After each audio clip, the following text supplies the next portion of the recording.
Une simple clé USB avec les noms des premiers clients fraudeurs américains et c'est tout l'édifice du secret bancaire suisse qui vacille. Pour ce deuxième chapitre, nous allons faire une plongée dans l'histoire. Nous allons voir que la Suisse et sa place financière ont souvent fait l'objet de pression. Le secret bancaire semblait pourtant une forteresse imprenable. Cette fois-ci, l'adversaire était trop fort.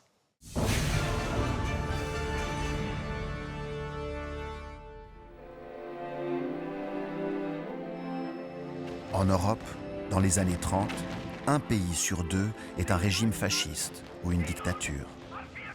De l'Espagne à la Russie, de l'Allemagne à la Hongrie, de l'Italie à la Pologne, des systèmes autoritaires qui n'hésitent pas à s'en prendre aux gens et à leurs biens.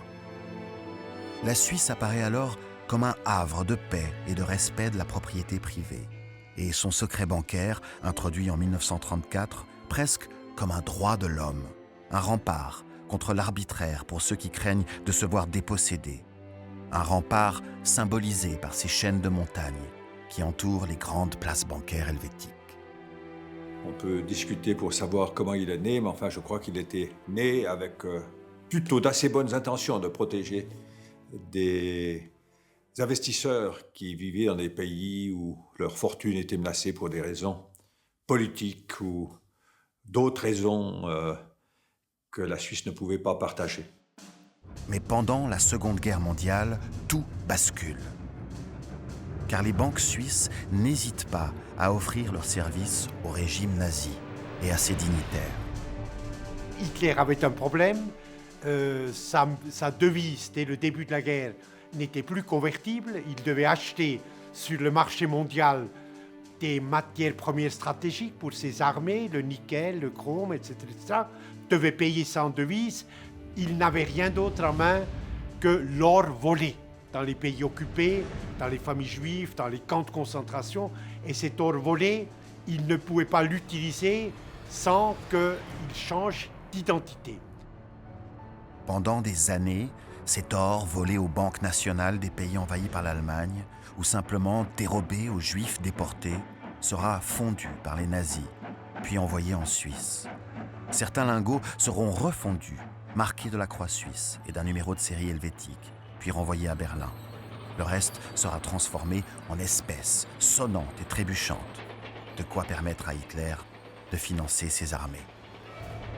En 1943, Churchill et Roosevelt font cette fameuse Cold Declaration, c'est-à-dire 1943 disent aux banquiers suisses « Nous savons ce que vous faites, après la guerre, qui sera victorieuse pour nous, vous allez payer. » Et les Suisses ont continué dans leur avidité, dans le cynisme, dans cette presque admirable conviction d'être dans leur bon droit. Les banquiers suisses ont continué jusqu'au bout. Minister Stucki mit seinen Mitarbeitern vor seiner Abreise nach Amerika. Mit Recht sagt Dans les années d'après-guerre, les USA convoquent à Washington une délégation de hauts diplomates, emmenée par Walter Stucki. Une chose est sûre, ça va barder. Hier herrscht Nebel, hoffen wir, dass drüben die Sonne scheine. Mais au final, les Suisses ne seront condamnés qu'à payer une somme assez dérisoire au regard des profits engrangés. 250 millions de francs de l'époque. C'est que la Suisse a été sauvée in extremis par le gong de l'histoire. En Tchécoslovaquie et dans tous les pays du bloc de l'Est, les communistes prennent le pouvoir.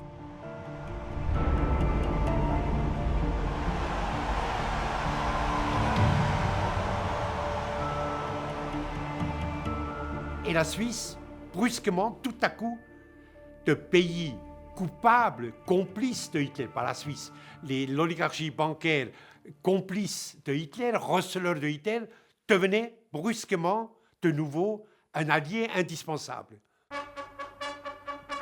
Dans les années 50, c'est la reprise économique et le début de l'âge d'or du secret bancaire. Les étrangers viennent placer leur argent en Suisse. Certains pour se prémunir contre l'inflation galopante qui sévit dans leur pays, d'autres pour des motifs moins avouables.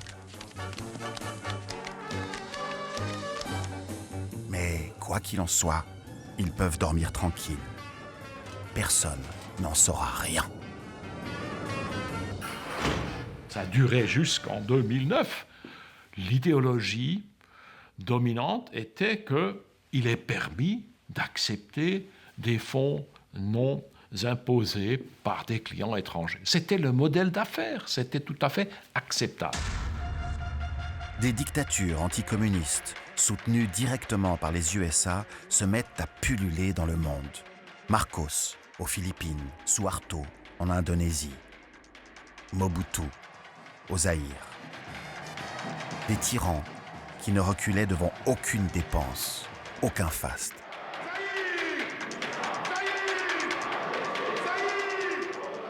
Écœuré, le PS propose dans les années 80 une initiative populaire contre l'abus du secret bancaire et de la puissance des banques.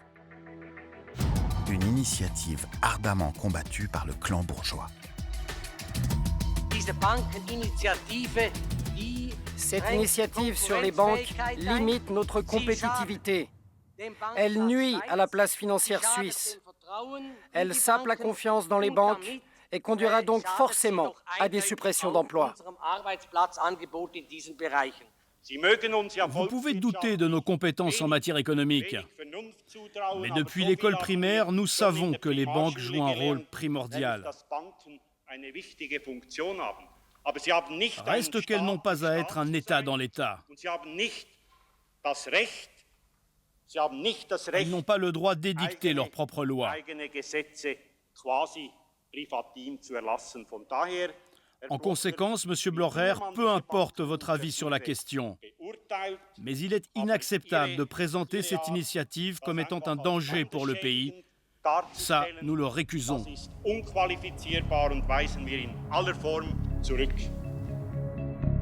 Pour la gauche, la claque sera monumentale. L'initiative est balayée par 73% des votants et à l'unanimité des cantons.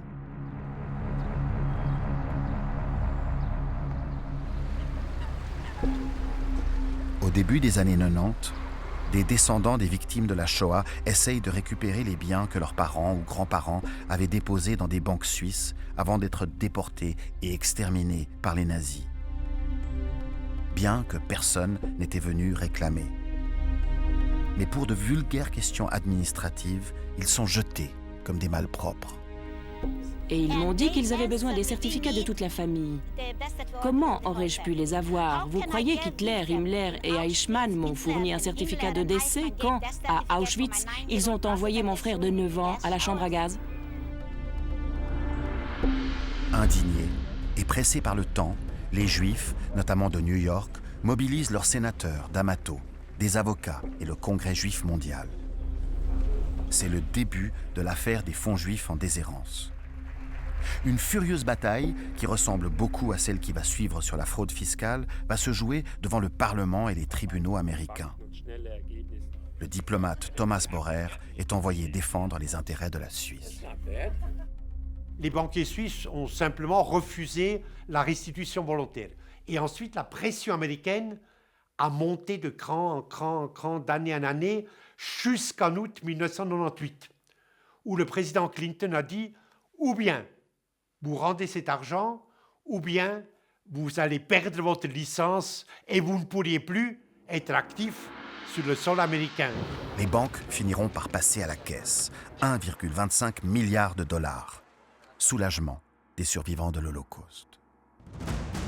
Mais déjà, le prochain conflit avec les États-Unis se dessine.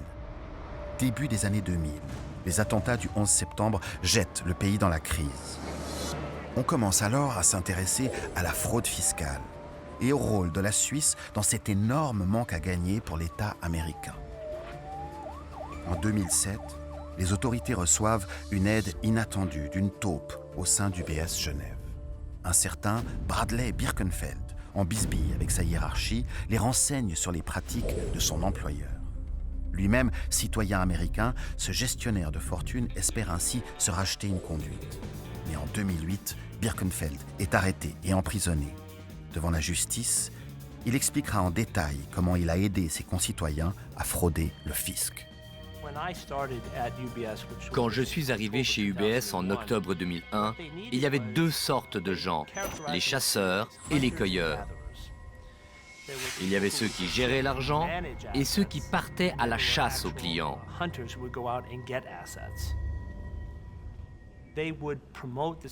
Ils avaient un programme de marketing très agressif. Ils faisaient ça avec les événements que UBS organisait aux États-Unis. Ces événements étaient créés par UBS États-Unis pour que les gens d'UBS Suisse puissent s'y glisser et faire croire qu'ils étaient en règle.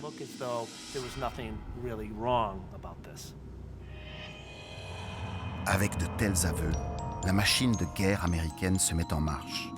La petite clé USB contenant les noms de 250 clients UBS fraudeurs ne suffira pas à l'arrêter. 250 noms? Bagatelle.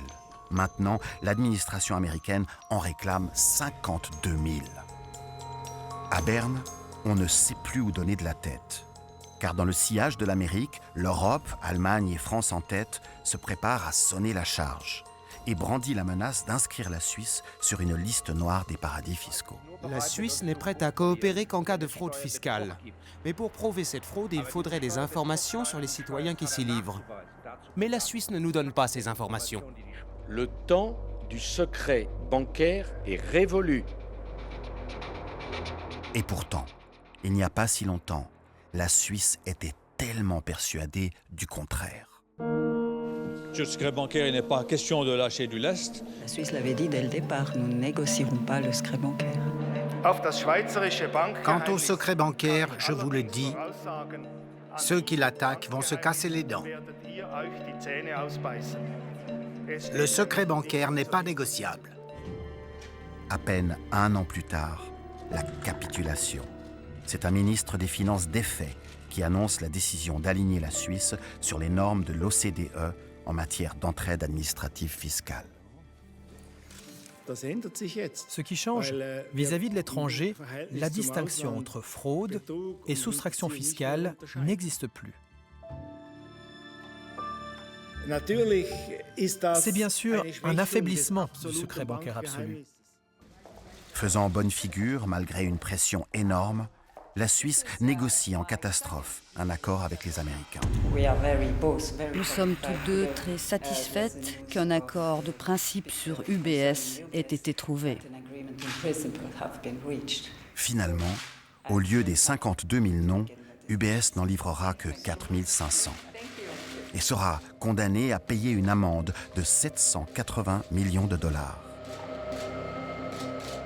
Mais le répit sera de courte durée. Sous la coupole fédérale, la polémique fait rage.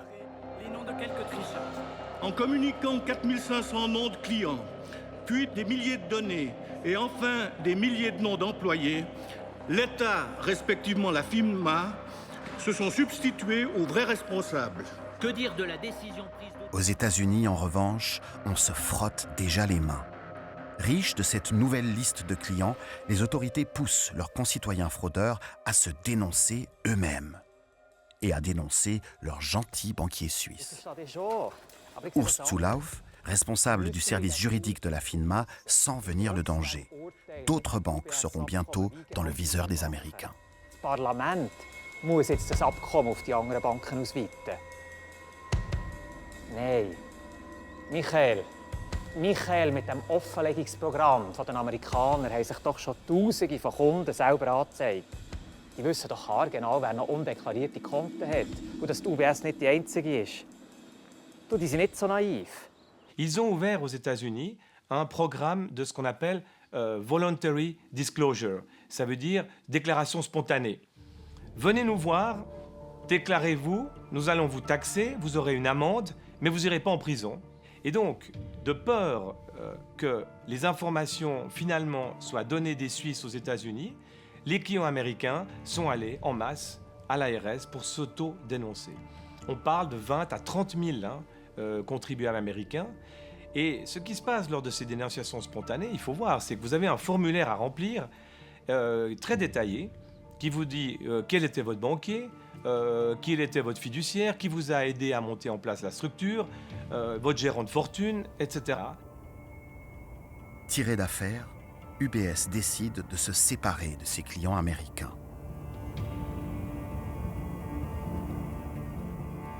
Mais que font les autres banques? Au lieu de se préparer à subir à leur tour l'attaque des lance-roquettes américains, elles recueillent les clients que l'UBS est contrainte de lâcher. Ce qu'on découvre, c'est que, nonobstant cette affaire UBS, vous avez quelques banques qui ont continué à encourager la fraude fiscale et qui ont même accueilli des clients de l'UBS. Et ça, c'est vrai que c'est tout à fait incompréhensible et ça a particulièrement choqué les Américains. Je dirais même, c'est presque suicidaire